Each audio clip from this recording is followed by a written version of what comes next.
Latest programme కోసం bell icon ని click చేయండి. దేవుడి దీవెనని పొందండి.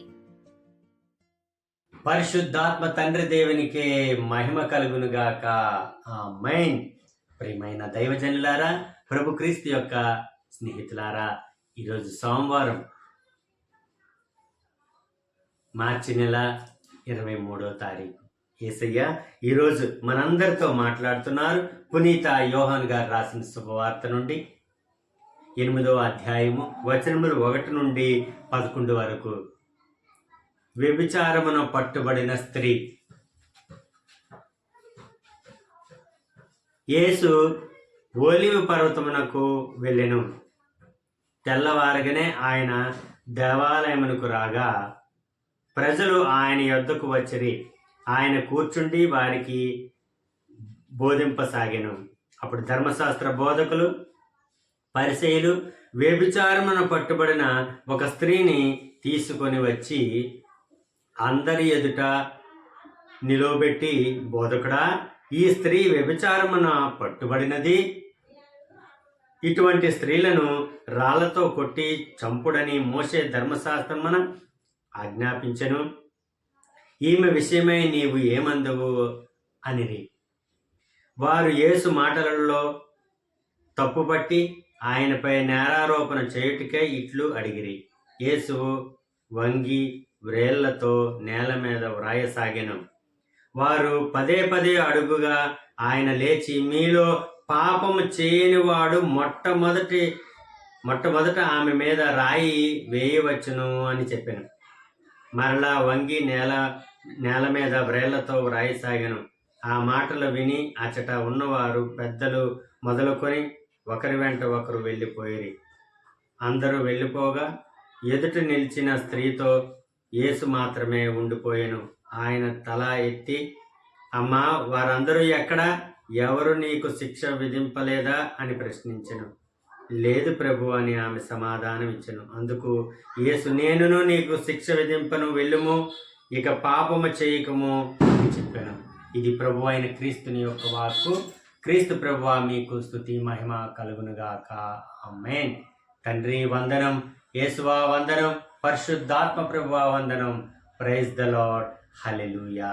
ప్రియమైన దైవజనులారా, యేసయ్య ఈరోజు మనందరికీ కూడా గొప్పదైన ఒక కార్యాన్ని మనకు తెలియజేస్తున్నారు. గొప్ప విషయాన్ని,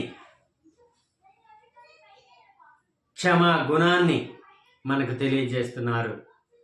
అదిగో ప్రార్థన చేసుకుని ఆయన వచ్చి దేవాలయంలో ఉన్న ప్రజలందరికీ కూడా ఆయన సువార్తను బోధిస్తూ ఉన్న సందర్భంలో అక్కడికి ధర్మశాస్త్ర బోధకులు, పరిసయ్యులు ఒక వ్యభిచారమున పట్టుబడిన స్త్రీని పట్టుకొని, ఆమెను పట్టుకొని ఆయన ముందుంచి ఆయనతో మాట్లాడుతున్నారు.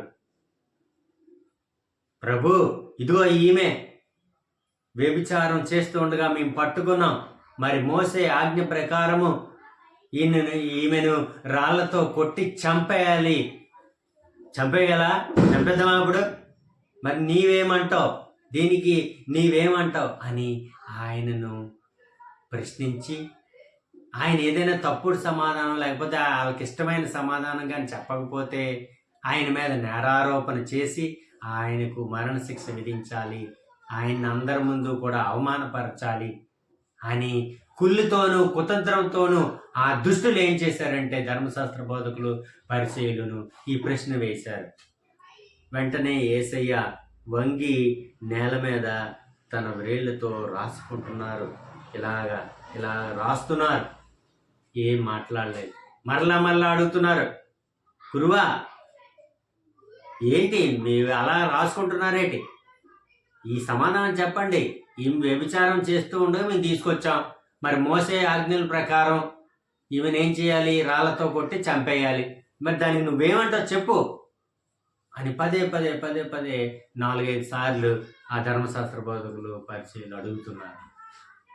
అప్పుడు యేసయ్య తల పైకెత్తి ఆయన నిల్చొని వాళ్ళతో చెప్తున్నారు, ఇదిగో, మీలో ఎవడైనా పాపం చేయలేనివాడు ఉంటే మొట్టమొదటి రాయి ఆమె మీద విసరండి. అక్కడ చాలామంది ఉన్నారు, ధర్మశాస్త్ర బోధకులు, పరిచయులు, పెద్దలు, ఆ ఊర్లో ఉన్న పెద్దలు, ఆ, అందరూ రకరకాల మనుషులందరూ కూడా అక్కడ ఉన్నారు. అయితే వాళ్ళందరూ కూడా ఎలాగోలాగా ప్రభువును మాటల్లో చేజిక్కించుకోవాలని పన్నిన పన్నాగానికి ప్రభు సమాధానం చెప్తున్నారు. ఇగో మీలో ఎవరైనా ఇప్పటి వరకు అంటే మీరు మీ జీవితంలో ఇప్పటి వరకు నేను పాపం చేయలేదు అని ఎవడైనా ఉంటే వాడు రాయి తీసి ఆమె మీద కొట్టేయండి, ఆమెను కొట్టేయండి అని అంటున్నారు. వెంటనే అక్కడున్న పెద్దలు, ధర్మశాస్త్ర బోధకులు, పరిచయులు అందరూ కూడా ఒకరి ముఖం చూసుకుంటున్నారు. వాళ్ళు చేసిన పాపాలు, తప్పులు అన్నీ కూడా గుర్తుకొచ్చేస్తున్నాయి. యేసయ్య చెప్పారు, ఏమని చెప్పారు? మీలో ఎవడైనా ఇప్పటి వరకు పాపం చేయకుండా ఉంటే వాడు రాయితో కొట్టచ్చు. ఒకరి వెనకాతలు వెనకాతలకు సైలెంట్గా తలలు దించుకొని మొత్తం వెళ్ళిపోయారు. అక్కడ ఉన్న వాళ్ళందరూ కూడా ఎవరు లేరు. ఒక్క ప్రభు క్రీస్తు, ఆ వ్యభిచారను పట్టుబడే స్త్రీ మాత్రమే ఉన్నారు. అప్పుడు యేసయ్య మరలా కూడా తల పైకెత్తి చూస్తే ఎవరూ లేరా. ఆ వ్యభిచారం పట్టుబడి స్త్రీ ఒక్కరితే ఉంది. అప్పుడు ఆమెతో యేసయ్య అంటున్నారు, అమ్మా మరి ఎవరు నిన్ను శిక్షించలేదా? అప్పుడు వెంటనే ఆమె, లేదు ప్రభు. సరే అయితే నేను కూడా నిన్ను శిక్షించను. ఇక మీదట నీవు పాపము చెయ్యకు, తప్పు చెయ్యకు. ప్రైజ్ ద లార్డ్, హల్లెలూయా. అంత గొప్ప దేవుడు మన దేవుడు. నువ్వు పాపాత్ముడువా, వ్యభిచారం చేస్తున్నావా, అయినా నిన్ను క్షమించే దేవుడు. నీ భర్త నిన్ను క్షమించడు, నీ అత్త నిన్ను క్షమించదు, నీ తోబుట్టువులు నిన్ను క్షమించరు. నిన్ను ఈ లోకం కూడా వెలివేస్తుంది, ప్రపంచమే వెలివేస్తుంది.